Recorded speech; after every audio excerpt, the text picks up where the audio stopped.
Ang ikapitong utos ng Panginoon, huwag kang magnakaw.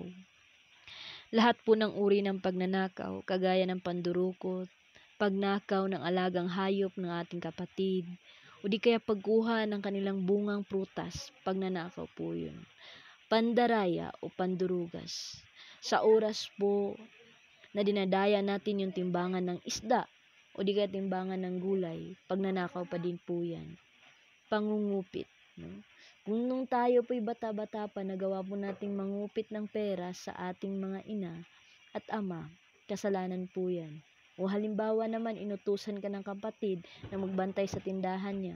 Nung pagka-uwi niya, sinabi mo na ang benta is 5,000 pesos lang, pero ang totoo is 6,000 naman talaga na ibenta mo, itinago mo lang yung 1,000. No? Pagnanakaw pa din po yan. Pagsisinungaling. No? Sabi nga nila, ang taong sinungaling kapatid ng magnanakaw. Halimbawa po, kung ikaw po ay isang estudyante, sinabi mo sa iyong parents na may babayaran kayo sa school na worth 500 pesos. Pero kung ang totoo naman yun ay 300 pesos ang taga yung babayaran mo, pagnanakaw pa din po yun sa iyong parents. O di naman kaya halimbawa, kung kayo'y buhay mag-asawa, ang pagsisinungaling sa iyong asawa, kagaya ng pagbili ng kapritsyo para sa sarili na hindi ka nagpapaalam sa iyong asawa, pagnanakaw pa din po yan. O di kaya naglalasing si mister na hindi nagsasabi kay misis, pagnanakaw pa din po yan. Di pagsimba sa araw ng linggo. Binigyan po tayo ng Panginoon na 7 araw, 6 na araw para tayo magtrabaho. Ang 1 araw ay para sa Kanya, para tayo magsimba. Kung hindi po tayo magsisimba sa araw ng linggo, kasalanan po yan sa pagnanakaw. Ninanakaw po natin ang araw na para sa Panginoon. O di kaya, pag ikaw ay nagsisimba, o alagad ka ng simbahan, hindi ka man lang nagbibigay kahit kunting alay. Kasalanan po yun. O di kaya kahit naman sa ating mga kaparian, kung masyadong mahal sila maningil ng aransel, pagnanakaw pa din po yan. O di kaya, yung alay ng simbahan, ginagamit sa paglalasing o paggawa ng kahalayan. Pagnanakaw pa din po yun. Professional fees. Kung ikaw ay isang abogado, doktor, kung naniningil ka ng mahal, lalo na kung nakikita mo na mahirap lang yung kliyente mo, pagnanakaw pa din po yan. Bribery. No, kung ikaw ay isang empleyado na nagpapasuhol o nanghihingi ng lagay, no, kasalanan po yun sa pagnanakaw.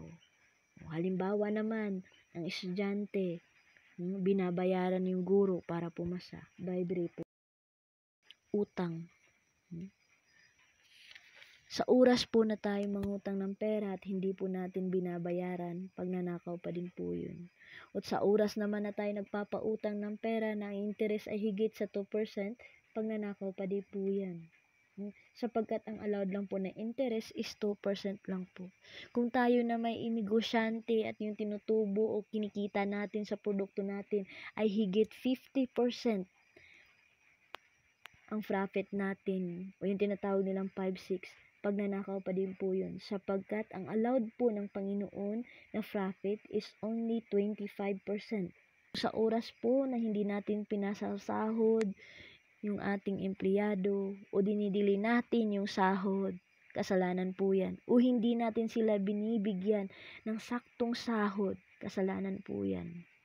Taking advantage to the poor. Kailan po ba ito na nangyayari? Halimbawa po, kagaya nung sa Baguio, pag madaming supply ng repolyo, binibili na lang po yun ng negosyante na 2 pesos per kilo. Pagdating po sa Manila, binibenta po nila yung repolyo nasa 80 pesos po. Taking advantage po yun sa mga mahihirap. Pagsusugal. Lahat ng uri ng pagsusugal ay pagnanakaw sapagkat hindi mo naman pinaghirapan ang pera na kikitain mo dun. Lastly, corruption. Kapatid, kung nagawa mo man ang mga kasalanang naibanggit ko kanina, taos puso po tayong magdasal sa Panginoon at humingi sa Kanya ng kapatawaran. Magbalik loob tayo sa Diyos habang may panahon pa tayo at may chance pa tayong baguhin ang ating mga sarili. At sana wag mong kalimutan na kahit gaano pa kabigat ang iyong kasalanang nagawa, ang Diyos ay mapagmahal at mapagpatawad. lalong-lalo na kung taimtim tayong magdadasal sa Kanya.